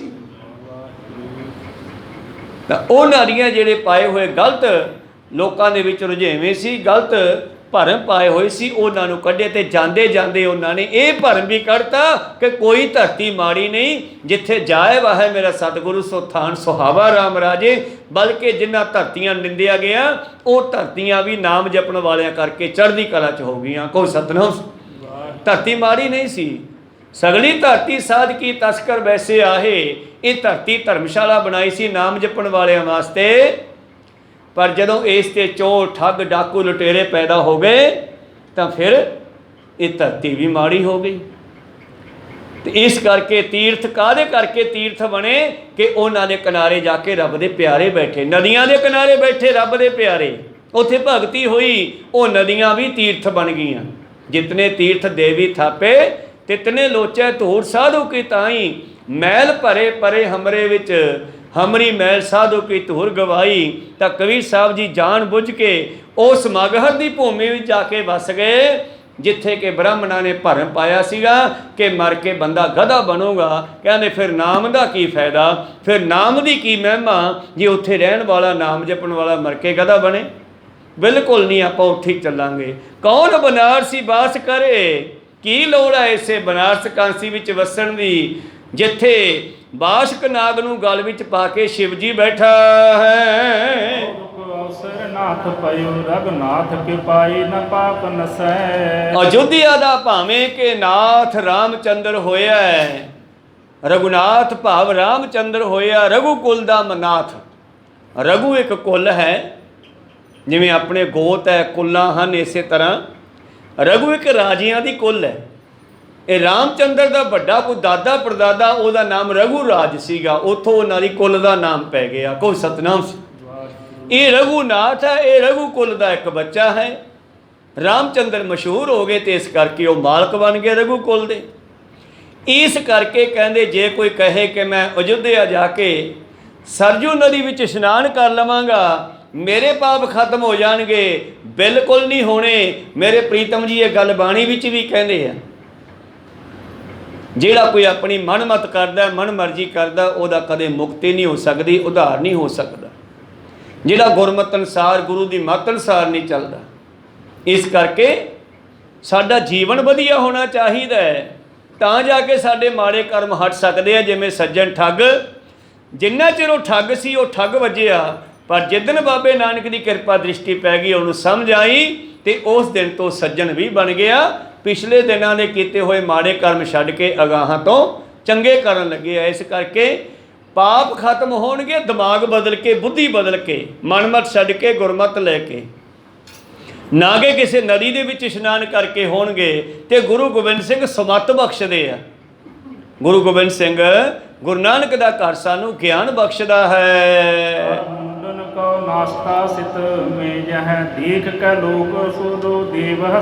ਕਈ ਮੂਰਖ ਲੋਕ ਕਹਿੰਦੇ ਤੀਰਥਾਂ 'ਚ ਜਾ ਕੇ ਮੁੰਡਨ ਕਰਾਉਂਦੇ ਐ, ਬਈ ਸਾਡੀ ਤੇ ਸਾਡੇ ਬੁੜਿਆਂ ਦੀ ਮੁਕਤੀ ਤਾਂ ਹੋਊਗੀ ਜੇ ਮੁੰਡਨ ਕਰਾਂਗੇ। ਤੇ ਉੱਥੇ ਉਹਨਾਂ ਨੇ ਪੁਰਾਣੇ ਉਹ ਮਸ਼ੀਨਾਂ ਪਹਿਲਾਂ ਹੱਥਾਂ ਵਾਲੀਆਂ ਹੁੰਦੀਆਂ ਸੀ, ਇੱਦਾਂ ਕਰਕੇ ਊਠਾਂ ਨੂੰ ਵੀ ਮੁੰਨਿਆ ਜਾਂਦਾ ਸੀ, ਡਿਜ਼ਾਈਨ ਜੇ ਪਾ ਕੇ, ਟਿੱਕੀਆਂ ਜੀਆਂ ਪਾ ਕੇ, ਇੱਦਾਂ ਦੀਆਂ ਮਸ਼ੀਨਾਂ ਰੱਖੀਆਂ ਹੋਈਆਂ। ਜਦੋਂ ਕੋਈ ਬੁੜਾ ਮਰ ਜਾਂਦਾ ਤੇ ਉਹਦਾਂ ਦੇ ਜੇ ਕਿਸੇ ਬੱਚੇ ਦੇ ਕੇਸ ਰੱਖੇ ਵੀ ਹੋਣ ਜਾਂ ਬੋਦੀਆਂ ਰੱਖੀਆਂ ਹੋਣ, ਉੱਥੋਂ ਇੱਕ ਵਾਰੀ ਟਚਨ ਕਰਕੇ ਭੇਜਦੇ ਆ, ਕਹਿੰਦੇ ਤੁਸੀਂ ਮੁੰਡਨ ਕਰਾਓ, ਫਿਰ ਤੁਹਾਡੇ ਬੁੜੇ ਦੀ ਮੁਕਤੀ ਹੋਵੇਗੀ। ਸ਼ੁਰੂਆਤ ਵਿੱਚ ਹੀ ਇਹਨਾਂ ਨੇ ਇੱਕ ਭਰਮ ਪਾ ਦਿੱਤਾ ਕਿ ਜਦੋਂ ਤੁਹਾਡੇ ਬੱਚਾ ਹੋਵੇ ਨਾ ਤੇ ਉਹਦਾ ਮੁੰਡਨ ਜ਼ਰੂਰ ਕਹੋ ਭਾਈ, ਪਹਿਲੀ ਝੰਡ ਲਾ ਦਿਓ, ਨਹੀਂ ਤਾਂ ਬੱਚਾ ਬਿਮਾਰ ਰਹਿੰਦਾ ਹੈ। ਤੇ ਗੁਰੂ ਨਾਨਕ ਦਾ ਘਰ ਕਹਿੰਦਾ ਇਹ ਰੋਮ ਨਾ ਕੱਟੋ, ਇਹ ਪਰਮੇਸ਼ਰ ਦੀ ਨਿਸ਼ਾਨੀ ਹੈ। ਕਹੋ ਸਤਨਾਮ। ਇਹ ਬਿਲਕੁਲ ਨਹੀਂ ਕੱਟਣੀ, ਅਸੀਂ ਕੋਈ ਝੰਡ ਨਹੀਂ ਲਵਾਉਣੀ। ਤੁਸੀਂ ਝੰਡ ਨਹੀਂ ਲਵਾ ਰਹੇ। ਇਸ ਤਰ੍ਹਾਂ ਉਸ ਬੱਚੇ ਦੇ ਕੋਲ ਜਿਹੜੀਆਂ ਸ਼ਕਤੀਆਂ ਲੈ ਕੇ ਆਇਆ ਇਹਨਾਂ ਰੋਮਾਂ ਦੇ ਵਿੱਚ ਵੀ ਹੈ, ਅਸੀਂ ਉਹਨਾਂ ਰੋਮਾਂ ਦੇ ਮੂੰਹ ਕੱਟ ਦਿੰਦੇ ਹਾਂ। ਇਸ ਕਰਕੇ ਗੁਰੂ ਨਾਨਕ ਦਾ ਕਹਿੰਦਾ ਕੋਈ ਇਸ ਤਰ੍ਹਾਂ ਦਾ ਕੰਮ ਨਹੀਂ ਕਰਨਾ, ਕੋਈ ਝੰਡ ਨਹੀਂ ਲਵਾਉਣੀ ਗਈ ਬੱਚੇ ਦੀ। ਤਾਂ ਪਰ ਇਹ ਲੋਕ ਕਹਿੰਦੇ ਸੀ, ਬ੍ਰਾਹਮਣ ਲੋਕ, ਬਈ ਮੁੰਡਨ ਕਰਾਓ, ਫਿਰ ਤੁਹਾਡੇ ਪਾਪ ਕੱਟੇ ਜਾਣਗੇ, ਤੁਹਾਡੇ ਬਜ਼ੁਰਗਾਂ ਦੀ ਮੁਕਤੀ ਹੋਵੇਗੀ। ਤਾਂ ਭਾਈ ਇਹ ਜਿਹੜਾ ਹੰਸ ਰਾਮ ਕਵੀ ਹੈ ਉਹ ਕਹਿੰਦਾ ਕੀ ਲੋੜ ਹੈ ਕਿ ਉੱਥੇ ਮੁੰਡਨ ਕਰਾ ਕੇ ਪਾਪ ਹਟ ਜਾਣਗੇ। ਤੁਹਾਡੇ ਤੇ ਲੋਕ ਵੀ ਹੱਸਦੇ ਆ ਤੇ ਦੇਵਤੇ ਵੀ ਹੱਸਦੇ ਨੇ। ਤੇਗ ਬਹਾਦਰ ਆਨੰਦ ਜਗੀ ਕਿਨ ਗੋਬਿੰਦ ਦਾਏ ਗੁਰੂ ਦਰਸੈ। ਆਓ ਗੁਰੂ ਤੇਗ ਬਹਾਦਰ ਦਾ ਪੁੱਤਰ ਗੁਰੂ ਗੋਬਿੰਦ ਸਿੰਘ ਉਹਦੇ ਦਰਸ਼ਨ ਕਰ ਲਓ, ਉਹ ਤੁਹਾਨੂੰ ਸਮਤ ਬਖਸ਼ਣਗੇ, ਜੀਵਨ ਜਾਚ ਦੱਸਣਗੇ, ਜਿਉਣ ਦਾ ਢੰਗ ਦੱਸਣਗੇ। ਉੱਥੇ ਜਾ ਕੇ ਤੁਹਾਡੀ ਮੁਕਤੀ ਹੋਵੇਗੀ। ਚਾਰੋਂ ਚੱਕ ਸੇਵੈ ਗੁਰੂ ਗੋਬਿੰਦ ਤਿਹਾਰੇ ਪਾਏ, ਮੇਰੇ ਜਾਣੈ ਆਜ ਹੂਤ ਹੀਤ ਦੂਜੋ ਕਰਤਾਰ ਹੈ। ਤੋ ਹੰਸ ਰਾਮ ਕਹਿੰਦਾ ਮਹਾਰਾਜ ਜਿਨ੍ਹਾਂ ਨੇ ਤੁਹਾਡੇ ਚਰਨਾਂ ਨੂੰ ਫੜ ਲਿਆ ਉਹਨਾਂ ਨੇ ਚਾਰੇ ਚੱਕਾਂ ਦੇ ਦਰਸ਼ਨ ਕਰ ਲਏ, ਉਹਨਾਂ ਨੂੰ ਕਿਤੇ ਜਾਣ ਦੀ ਲੋੜ ਨਹੀਂ। ਗੁਰੂ ਪਿਆਰਿਓ ਸ਼ਿਵ ਜੀ ਦੇ ਦੋ ਪੁੱਤਰ ਆ, ਇੱਕ ਗਣੇਸ਼ ਹੈ, ਇੱਕ ਪੁੱਤਰ ਹੋਰ ਹੈ ਉਹਦਾ ਕਾਰਤਿਕ। ਕਹਿੰਦੇ ਇਹਨਾਂ ਦੋਹਾਂ ਨੂੰ ਇੱਕ ਵਾਰੀ ਸਮਾਂ ਆਇਆ ਇਹਨਾਂ ਦੀ ਪ੍ਰੀਖਿਆ ਲਈ, ਕੋਈ ਬਖਸ਼ਿਸ਼ ਕਰਨੀ ਸੀ। ਕਹਿੰਦੇ ਸ਼ਿਵ ਜੀ ਨੇ ਆਪਣੇ ਪੁੱਤਰਾਂ ਚੋਂ ਇੱਕ ਪੁੱਤਰ ਤੇ ਕਹਿਣ ਲੱਗੇ ਵੀ ਜਿਹੜਾ ਸਭ ਤੋਂ ਪਹਿਲਾਂ ਧਰਤੀ ਦਾ ਭਰਮਣ ਕਰਕੇ ਮੁੜ ਆਊਗਾ ਮੈਂ ਉਹ ਤੇ ਬਖਸ਼ਿਸ਼ ਕਰ ਦੂੰਗਾ। ਜਿਵੇਂ ਗੁਰੂਆਂ ਨੇ ਵੀ ਆਪਣੇ ਪੁੱਤਰਾਂ ਦੀ ਪ੍ਰੀਖਿਆ ਲਈ, ਉਸ ਤਰ੍ਹਾਂ ਹੀ ਕਹਿੰਦੇ ਸ਼ਿਵ ਜੀ ਨੇ ਦੋਨਾਂ ਪੁੱਤਰਾਂ ਦੀ ਪ੍ਰੀਖਿਆ ਲਈ। ਹੁਣ ਜਿਹੜਾ ਗਣੇਸ਼ ਸੀਗਾ ਇਹ ਛੋਟਾ ਸੀਗਾ, ਇਹਦੀ ਸਵਾਰੀ ਵੀ ਚੂਹਾ, ਤੇ ਕਾਰਤਿਕ ਦੀ ਸਵਾਰੀ ਕੋਈ ਉੱਡਣ ਵਾਲਾ ਪੰਛੀ ਦੱਸਦੇ ਆ, ਮੋਰ ਵਗੈਰਾ। ਹੁਣ ਸੋਚਣ ਲੱਗਿਆ ਵੀ ਯਾਰ ਮੇਰੇ ਤਾਂ ਜਿਹੜਾ ਸਵਾਰੀ ਆ ਚੂਹਾ ਹੈ, ਵੀ ਮੈਂ ਕਿੱਥੋਂ ਧਰਤੀ ਦੀ ਪਰਿਕਰਮਾ ਕਰ ਦੂੰਗਾ, ਇਹ ਤਾਂ ਪੰਛੀ ਤੇ ਚੜ੍ਹ ਕੇ ਤੇ ਉੱਡ ਕੇ ਆ ਜਾਊਗਾ। ਚੱਕਰ 'ਚ ਪੈ ਗਿਆ। ਕਹਿਣ ਲੱਗੇ ਉਸ ਵੇਲੇ ਬੈਠਾ ਸੋਚੀ ਜਾਂਦਾ ਹੈ। ਕਹਿੰਦੇ ਵੀ ਤੂੰ ਜਾਂਦਾ ਨਹੀਂ ਗਾ। ਕਹਿੰਦਾ ਵੀ ਆਪਾਂ ਤਾਂ ਹਾਰ ਗਏ, ਆਪਾਂ ਤਾਂ ਮੁੜ ਨਹੀਂ ਸਕਦੇ। ਕਹਿੰਦੇ ਭਲਿਆ ਮਾਂ ਪਿਓ ਵੀ ਧਰਤੀ ਦੀ ਪਰਿਕਰਮਾ ਹੀ ਹੁੰਦੇ ਆ। ਕਹੋ ਸਤਿਨਾਮ। ਜਿਸ ਨੇ ਮਾਂ ਪਿਓ ਦੀ ਸੇਵਾ ਕਰ ਲਈ, ਜਿਹਨੇ ਮਾਂ ਪਿਓ ਨੂੰ ਸੰਭਾਲ ਲਿਆ, ਉਹਨੇ ਸਾਰੀ ਧਰਤੀ ਨੂੰ ਸੰਭਾਲ ਲਿਆ। ਕਹੋ ਸਤਿਨਾਮ। ਕਹਿੰਦੇ ਚੂਹੇ ਨੇ ਉੱਤੇ ਚੜ੍ਹ ਕੇ ਗਣੇਸ਼ ਨੇ ਤਾਂ ਕਈ ਪਰਿਕਰਮਾ ਕਰਤੀਆਂ ਉੱਤੋਂ ਦੀ ਸ਼ਿਵ ਜੀ ਤੇ ਪਾਰਵਤੀ ਦੇ, ਤੇ ਮੂਹਰੇ ਹੋ ਕੇ ਬਹਿ ਗਿਆ ਜੱਜ ਕੇ ਪੂਰਾ। ਇੰਨੇ ਕਾਰਤਿਕ ਮੁੜ ਕੇ ਆਇਆ। ਕਹਿੰਦੇ ਮੈਂ ਆ ਗਿਆ ਜੀ। ਕਹਿੰਦੇ ਤੈਥੋਂ ਬਲਾਂ ਤੇ ਇਹ ਆ ਗਿਆ। ਕਹਿੰਦੇ ਇਹ ਕਿਵੇਂ ਆ ਗਿਆ, ਇਹ ਤਾਂ ਗਿਆ ਹੀ ਨਹੀਂ ਲੱਗਦਾ ਮੈਨੂੰ। ਕਹੋ ਸਤਿਨਾਮ। ਕਹਿੰਦੇ ਗਿਆ ਕਿਉਂ ਨਹੀਂ ਗਿਆ ਇਹ? ਕਹਿੰਦੇ ਫਿਰ ਕਿੱਧਰ ਦੀ ਗਿਆ? ਆਕਾਸ਼ ਤੇ ਗਿਆ। ਕਹਿੰਦੇ ਚੂਹੇ ਤੇ ਚੜ੍ਹ ਕੇ ਕਿੱਧਰ ਦੀ? ਕਹਿੰਦੇ ਵੇਖ ਭਰਾਵਾ ਮੇਰਾ ਮਾਂ ਪਿਓ ਹੀ ਮੇਰੀ ਧਰਤੀ ਹੈ। ਕਹੋ ਸਤਿਨਾਮ। ਮਾਤਾ ਧਰਤ ਮਹੱਤ, ਇਹ ਮਾਤਾ ਹੀ ਧਰਤੀ ਹੈ ਮੇਰੀ, ਪਿਓ ਹੀ ਮੇਰਾ ਧਰਤੀ ਹੈ, ਪਿਓ ਹੀ ਪਾਲਣ ਵਾਲਾ ਹੈ, ਮਾਂ ਹੀ ਪਾਲਣ ਵਾਲੀ ਹੈ। ਮੈਂ ਤਾਂ ਇਹਦੀ ਪਰਿਕਰਮਾ ਕਰ ਲਈ ਤੇ ਉਹ ਬਖਸ਼ਿਸ਼ ਹੋਣੇ ਫਿਰ ਗਣੇਸ਼ ਦੇ ਉੱਤੇ ਸ਼ਿਵ ਜੀ ਨੇ ਕਰਤੀ। ਇਸ ਕਰਕੇ ਜਿਹਨੇ ਗੁਰੂ ਗੋਬਿੰਦ ਸਿੰਘ ਦੇ ਚਰਨ ਫੜ ਲਏ ਉਹਨੂੰ ਕਿਤੇ ਜਾਣ ਦੀ ਲੋੜ ਨਹੀਂ ਹੈ। ਕਹੋ ਸਤਿਨਾਮ। ਸਾਡਾ ਪਿਤਾ ਗੁਰੂ ਗੋਬਿੰਦ ਸਿੰਘ, ਮਾਤਾ ਸਾਹਿਬ ਕੌਰ ਜਿਹੜਾ ਇਹਨਾਂ ਦਾ ਪੁੱਤਰ ਬਣ ਗਿਆ, ਉਹਨੂੰ ਕਿਸੇ ਠਾਠ ਤੀਰਥਾਂ ਦੇ ਜਾਣ ਦੀ ਲੋੜ ਨਹੀਂ, ਉਹਨੂੰ ਕੋਈ ਕਰਮਕਾਂਡ ਕਰਨ ਦੀ ਲੋੜ ਨਹੀਂ, ਉਹਨੂੰ ਕੋਈ ਜਲ ਧਾਰੇ ਕਰਨ ਦੀ ਲੋੜ ਨਹੀਂ। ਉਹਨੇ ਸਾਰਾ ਕੁਛ ਕਰ ਲਿਆ। ਮੈਂ ਕਹਾਣੀ ਤਾਂ ਉਹ ਸੁਣਾਈ ਆ ਗਣੇਸ਼ ਦੀ, ਕਿਉਂਕਿ ਢੁੱਕਦੀ ਆ ਇੱਥੇ ਇਹ ਗੱਲ। ਕਹੋ ਸਤਿਨਾਮ। ਤੋ ਇਸ ਕਰਕੇ ਵਾਕਿਆ ਹੀ ਮਾਤਾ ਪਿਤਾ ਸਾਡੇ ਘਰ ਦੇ ਵਿੱਚ ਸਭ ਤੋਂ ਵੱਡੇ ਤੀਰਥ ਹੈ। ਜਿਨ੍ਹਾਂ ਨੇ ਮਾਤਾ ਪਿਤਾ ਦੀ ਸੇਵਾ ਨਹੀਂ ਕੀਤੀ ਉਹ ਸਾਰੇ ਤੀਰਥਾਂ ਦੇ ਜਾ ਆਉਣ ਨਿਫਲ ਹੈ। ਕਹੋ ਸਤਿਨਾਮ। ਜਿਨ੍ਹਾਂ ਨੇ ਕਿਤੇ ਵੀ ਨਹੀਂ ਜਾਣਾ ਕੀਤਾ, ਮਾਂ ਪਿਓ ਦੀ ਸੰਭਾਲ ਕੀਤੀ, ਉਹਨਾਂ ਨੇ ਸਾਰੇ ਤੀਰਥਾਂ ਦੀ ਰਟਨ ਕਰ ਲਏ। ਸਮਝੋ ਮੇਰੇ ਪ੍ਰੀਤਮ ਜੀ ਕਹਿੰਦੇ ਚਾਰੋਂ ਚੱਕ ਸੇਵੈ ਗੁਰੂ ਗੋਬਿੰਦ ਤਿਹਾਰੇ ਪਾਏ।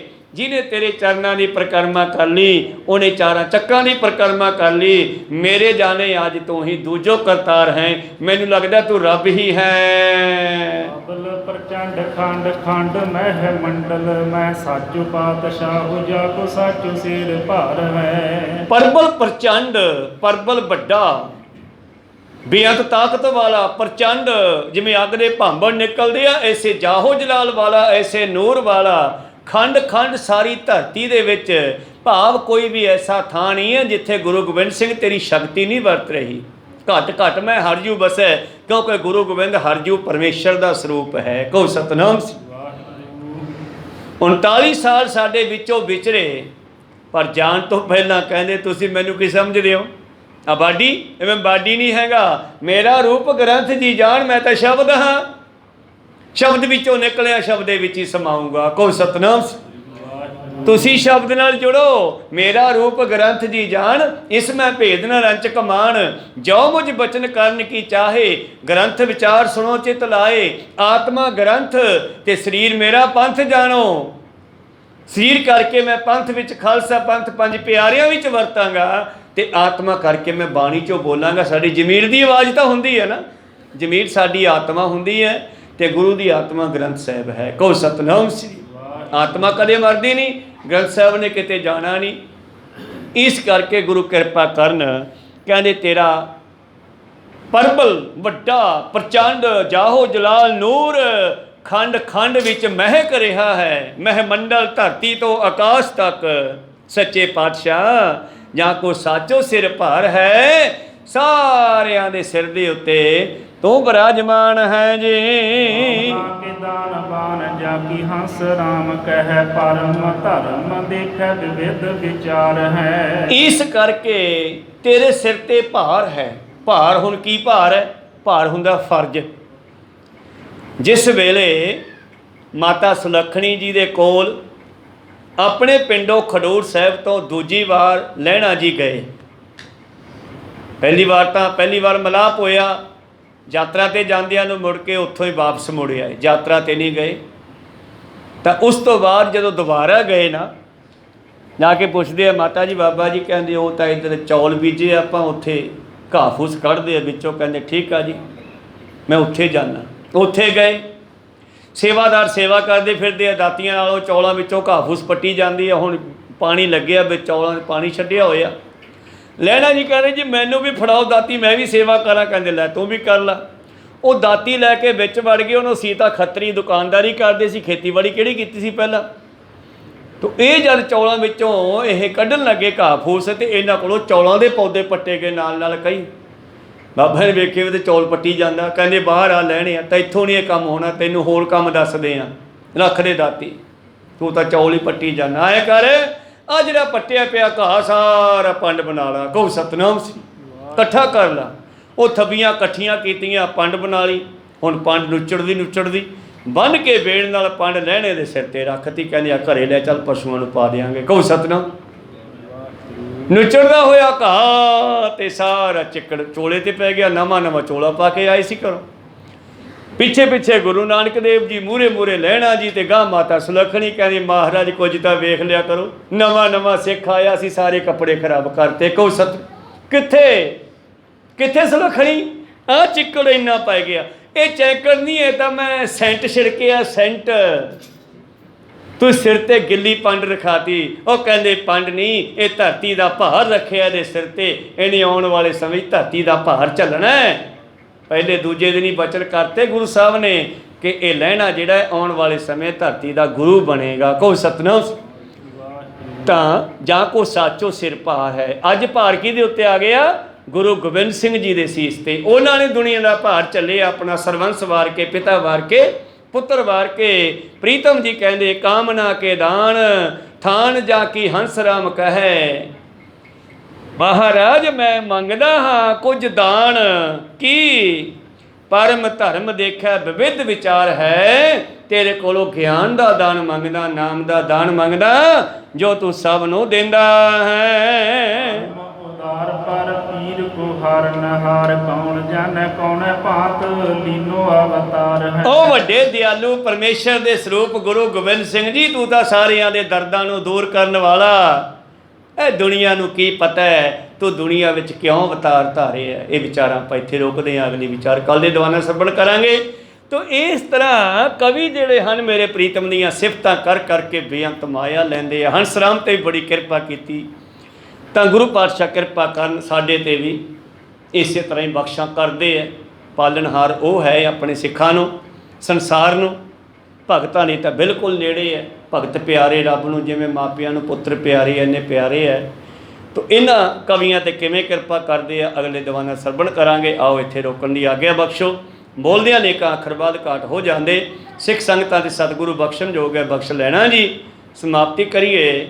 हे अच्युत हे पार ब्रह्म अविनाशी अगनाश, हे पूरन हे सर्व मैं ਭੰਜਨ ਗੁਣਤਾਸ, हे संगी हे निरंकार हे निर्गुण, ਸਭ ਟੇਕ हे गोविंद हे गुण निधान, ਸਦਾ ਵਿਵੇਕ, हे अपरंपर हर हरे, ਹਾਰ हे संत कै सदा संग, ਆਇਆਦਾਰ हे ठाकुर हों दासरो, ਨਿਰਗੁਣ ਗੁਣ ਨਹੀਂ ਕੋਈ, नानक दीजै नाम दान, ਉਹੀ ਹੈ ਪਰੋਈ, आए प्रभ शरनागति, ਕਿਰਪਾ ਨਿਧ ਦਇਆਲ, एक अखर हर मन बसत, ਬਹੁਤ ਨਿਹਾਲ, एक ओंकार